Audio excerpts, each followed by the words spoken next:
Made in Pakistan. Made in Pakistan. Made in Pakistan.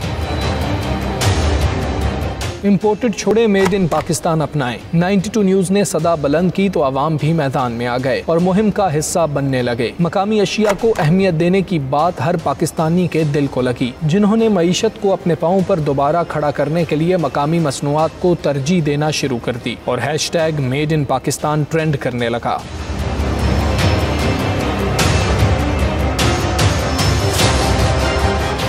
एक सारिफ ने लिखा कि आए सब मिलकर डॉलर को हराएं और पाकिस्तानी मसनूआत को फरोग दें। अगर चीन, रूस और तुर्की कर सकते हैं तो हम क्यों नहीं। एक सारिफ ने कौम से गुजारिश की कि पाकिस्तानी अशिया खरीद कर मुल्की मईशत को सहारा दें। एक का कहना था अगर वतन से प्यार है तो इम्पोर्टेड अशिया का बायकॉट करें। ।